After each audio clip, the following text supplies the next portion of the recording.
Fala, galera!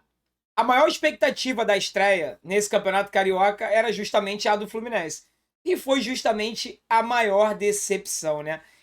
Que jogo horroroso, que partida monstruosa de ruim que o Fluminense fez na estreia do Campeonato Carioca. E eu vou pontuar aqui algumas coisas para vocês, tá? Já deixo de cara falando, galera, eu não sou do time fora Bel, volta Marcão, né? Primeiro jogo do Campeonato Carioca. Se o Fluminense ganhasse de 17-0, eu não ia falar que era rumo ao título mundial, rumo a Tóquio. Como também perdeu, já tô vendo gente falar aí, temos que suar muito para conseguir os 45 pontos no Brasileiro. Cara, a gente é muito bipolar, né, galera? Calma, calma. Tem muita coisa errada, a decepção foi grande. Eu sempre falo com vocês que a nossa decepção é de acordo com a nossa expectativa. A gente coloca uma expectativa lá no alto. E normal, tinha que colocar mesmo. E a partida foi desastrosa do Fluminense. Eu vou pontuar algumas coisas aqui para vocês, tá? Mas não dá pra gente ignorar o fato de vários jogadores estreando ontem, esquema tático diferente, novo treinador, e em relação ao Fluminense estar jogando numa forma tática diferente, que era tudo que a gente pedia, tá? Deixou claro ontem que treino é treino, jogo a jogo, e eu fico um pouco chateado com isso, porque não dá pra falar que a pré-temporada não foi boa. A pré-temporada, na minha opinião, foi perfeita. 17 dias de trabalho, os reforços, os 7 reforços, depois o Fábio o oitavo, chegaram logo no iníciozinho, começaram praticamente todos eles a pré-temporada. O Cris Silva que chegou depois, falar em Cris Silva, a gente vai falar sobre ele nesse vídeo aqui também, tá? Então assim, galera, foi tudo certinho, o esquema foi bem treinado. Só que treinar é uma coisa, você fazer jogo treino com o time da 4ª divisão do Campeonato Carioca é uma coisa. Quando você pega um time profissional, Campeonato Carioca, por mais que seja Campeonato Carioca, hein, é outra completamente diferente, tá? Que os erros aconteçam no Campeonato Carioca, galera. Daqui a 26, 25 dias, a gente tem a nossa estreia na Libertadores. E lá não vai poder errar. Lá no jogo contra o Milionários na Colômbia, na altitude, o Fluminense não vai poder errar. Então, se tiver que errar, corrigir e aprontar o time, que seja agora, tá? Derrota muito inesperada, ninguém esperava, nem o mais pessimista dos tricolores. Você que tá do outro lado, que achou que as contratações foram ruins, que a gente não vai ganhar nada esse ano. Eu tenho certeza que nem você esperava que a gente fosse perder pro Bangu. Mas foi exatamente isso que aconteceu, tá? Então, assim, como eu já falei pra você, fiz algumas anotações aqui pra gente ir falando nesse vídeo. Ah, antes disso, já esquecendo, né? Custa nada. Se inscreve no canal se você não for inscrito, dá essa moral pra gente. Estamos em busca aí dos 70 mil inscritos aqui no canal. É uma marca muito importante, então peço com muito carinho para você nos ajudar. Deixa o like nesse vídeo. O like é para mim, não é para o Fluminense, não é para nossa derrota, não é para o Bangu. O like é para o meu trabalho. Tô tão chateado quanto vocês, tô tão pistola quanto vocês, mas ainda com uma esperança, uma expectativa de um ano muito bom e de conquista de títulos, galera. Não vai ser o primeiro jogo da temporada que vai jogar tudo por água abaixo, tá? Então esse like é para mim. Siga o nosso Instagram também, porque lá eu sempre posto um conteúdo diferente daqui, são 2 redes sociais diferentes. Então é muito importante para mim que você siga também o nosso Instagram, tá? E fica até o final desse vídeo agora pra gente poder debater. Quando eu falo a gente debater, eu tô falando aqui, se você estiver assistindo esse vídeo na estreia, você tá escrevendo aí no chat, ou então depois nos comentários, galera. O comentário é a tua arquibancada virtual, tá? É um local que você pode vir, se não xingar, não ofender ninguém, você pode vir e escrever o que você quiser, tá? O 352, que era um esquema que muita gente, muitos torcedores do Fluminense, acho que uma boa parte, se não a maioria da torcida tricolor, queria que o Fluminense entrasse em campo. Ele não funcionou no primeiro tempo, tá? E até o próprio Abel admitiu isso na entrevista coletiva. E logo após o gol do Bangu, ele já mudou o posicionamento, tá? Como é que saiu o gol do Bangu, galera? O Nino tocou uma bola pro Felipe Melo, que estava entre 3 jogadores do Bangu. Nesse momento, o Bangu estava fazendo uma marcação adiantada. Felipe Melo estava entre 3 jogadores do Bangu, se atrapalhou, não conseguiu dominar a bola, teve uma trombada, ele perdeu a bola, não foi falta, tá? O Felipe Melo perdeu a bola naquele lance ali. A bola foi jogada onde? Na nossa lateral esquerda, na ponta direita do Bangu, tá? Na imagem, infelizmente eu não posso colocar aqui a imagem, né, o vídeo do gol por causa de direitos autorais, mas se vocês quiserem rever o lance nos melhores momentos aí, ou se você tiver o videozinho do gol, você pode ver aqui naquele corte ali, se você der uma pausa no vídeo, o tal do Cris Silva, ele nem aparece no lance, tá? Ele nem aparece no enquadramento da imagem. Olha que o enquadramento ele pega da linha do meio campo, um terço ali do campo adversário e o nosso campo defensivo quase todo. O Cris Silva nem aparece. Ele tava onde? Tá fazendo xixi lá na bandeira de escanteio do adversário? Jogar de ala, todo mundo sabe que o ala é para ser ofensivo. Não é à toa que eu pedi o Luiz Henrique como ala direito. E também nesse vídeo aqui eu vou falar sobre isso. O problema é que quando o Fluminense está saindo com a bola, o ala ele tem que estar posicionado pelo menos no meio campo. Ele nem aparece. Quando o jogador do Bangu abre a bola na ponta direita deles, na nossa defesa pelo lado esquerdo, o primeiro jogador que aparece, mesmo assim muito distante, é o David Braz. Tá? A zaga do Fluminense toda ontem muito lenta. O time do Bangu fez a inversão, cruzou a bola para o outro lado, e o nosso ala pela direita, que não estava tão avançado quanto o Cris, mas não conseguiu acompanhar o jogador do Bangu, o Badio, que fez o gol, era o Samuel Xavier. Tá? Então eu vi muita gente comentando aí, botando a falha, a culpa no Felipe Melo e tal, e eu acho que na verdade foi uma falha do sistema defensivo por inteiro. Felipe Melo perdeu a bola, um buraco gigantesco na nossa ala esquerda, David Braz lento e o Samuel Xavier que não acompanhou o jogador, o Badio lá, que marcou o gol. Então, uma falha monstruosa de todo o sistema defensivo, tá? Como eu já tinha falado aqui para vocês ainda agora, assim que o Fluminense tomou o gol, o que o Abel fez? Ele avançou o Felipe Melo para o meio-campo e recuou os laterais. Então o Fluminense ele sai do 3-5-2 e vai para o 4-4-2.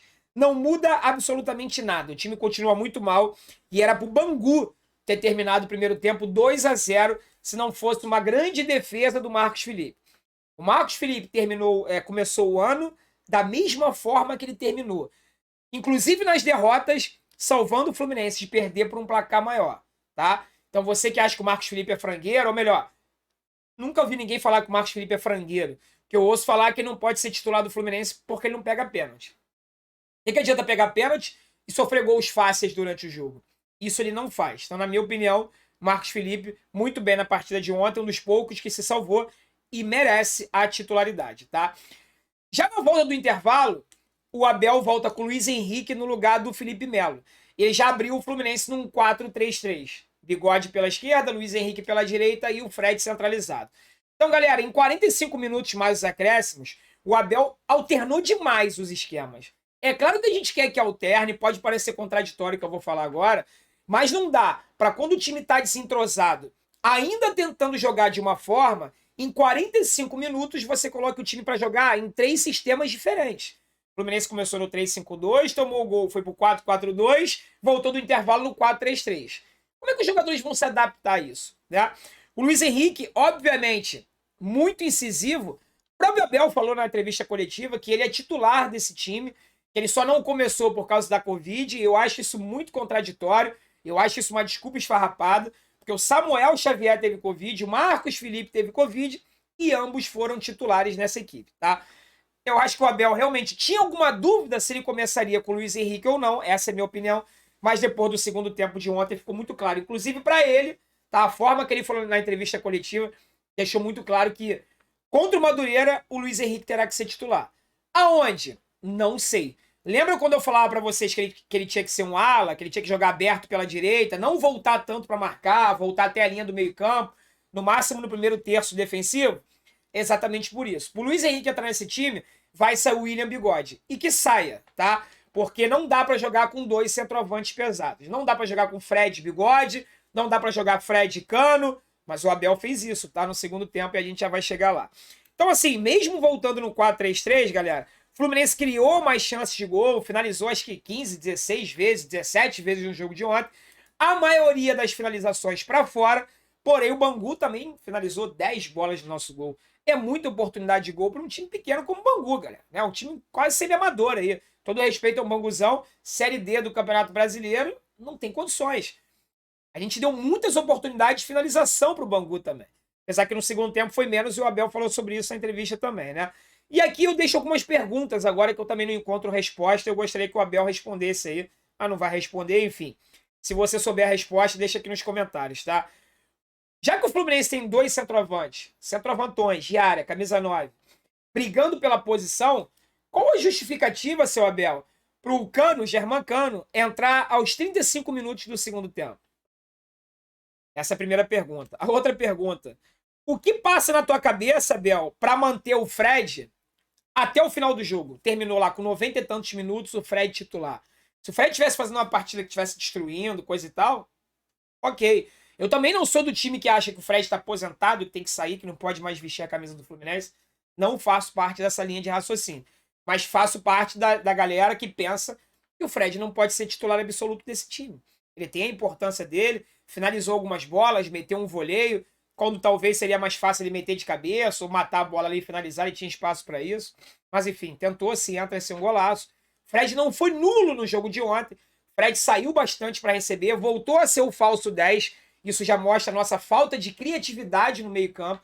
O Natan ontem se apresentou bem. Dos reforços que estrearam, eu acho que ele foi o melhor.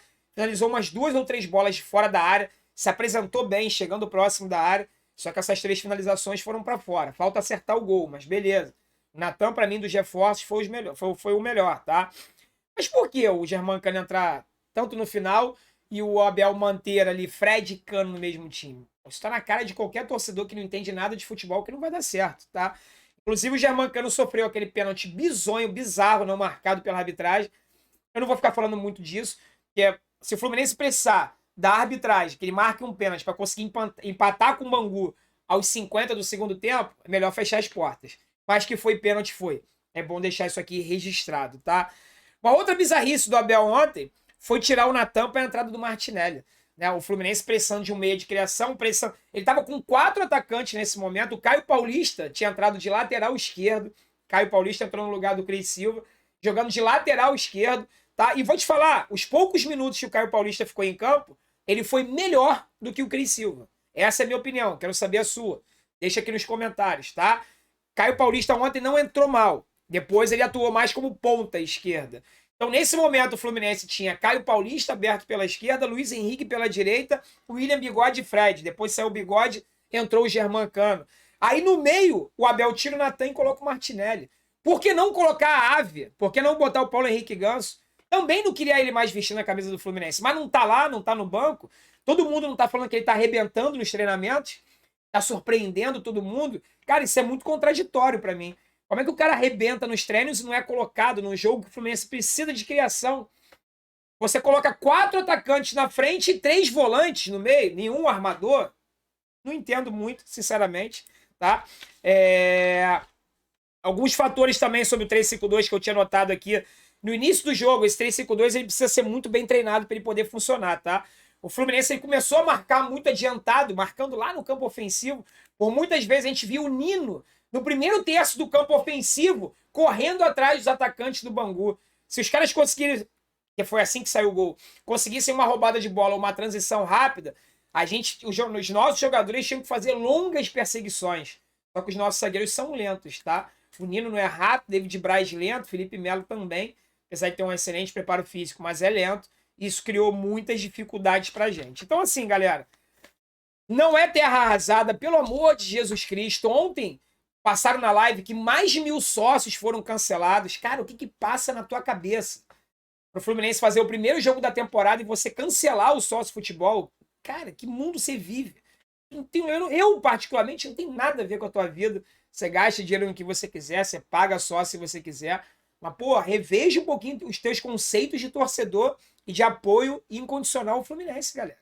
Mais de 1.000 sócios cancelados para a derrota pro Bangu. Porra, pelo amor de Deus, não é para isso, né?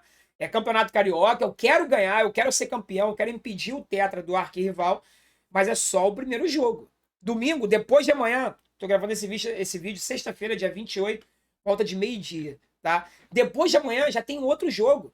Aí joga domingo, quarta-feira tem outro jogo. O campeonato carioca é jogo de 3 em 3 dias.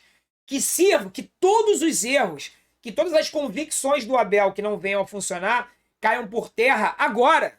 Porque o nosso objetivo principal é o dia 22 de fevereiro. É o jogo contra o... E depois, dia 1º de março. São 2 jogos.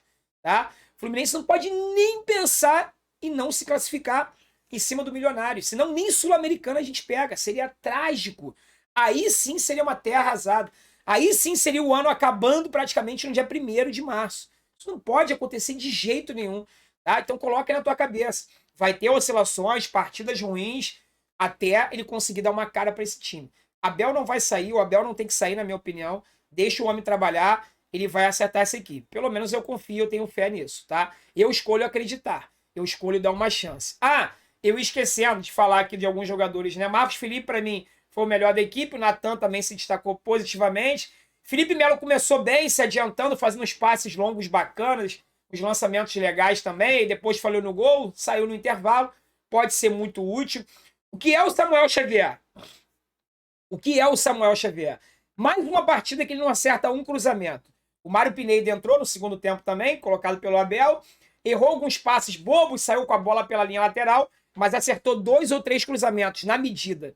Coisa que o Samuel Xavier não acerta há mais de um ano no Fluminense. É um lateral que não acerta cruzamento. Vamos sofrer na lateral direita, ok? Vamos sofrer na lateral direita. Cris Silva. O que é esse jogador? Bom, o que ele é, eu já sei. Tem muita gente aí do outro lado que... Não, André, joga muito, craque. Ok. Não vou cornetar. Eu só tô perguntando o que é o Cris Silva, tá? Eu prometi que depois do terceiro jogo eu começaria as minhas cornetas. Eu já tô começando com o Samuel Xavier porque a gente já conhece. Com os reforços, eu só vou começar minha corneta ou não. Tomara que os elogios, os aplausos, depois da terceira rodada. Até lá eu vou dar uma chance. O Abel falou na entrevista coletiva que ele foi muito mal porque ele estava nervoso. Ele sentiu a pressão. Então ele fica nervoso para dar entrevista coletiva, ele fica nervoso para jogar bola. Vamos aguardar. Vou guardar o jogo contra o Madureira, mas fica aqui a pergunta para você. O que é o Cris Silva? Ponto de interrogação. Deixe sua resposta aqui nos comentários, tá? Natan para mim foi bem, o William Bigode para mim apagado. Finalizou uma bola boa ali no primeiro tempo, ainda que passou raspando a trave, mas muito apagado, fazendo dupla com o Fred. A primeira impressão que ficou é que não vai funcionar. Mas vamos aguardar. Tá legal, galera? Espero que vocês tenham gostado desse vídeo. Não deixou o like? Deixa o like agora. É pra mim, não é pro Fluminense, não é pra derrota, não é pro Abel, não é pro Cris, não é pro Samuel Xavier. É pra mim. Dá essa moral. Se inscreva no canal e siga o nosso Instagram também, tá legal? Fiquem com Deus, galera. Um forte abraço. Saudações tricolores.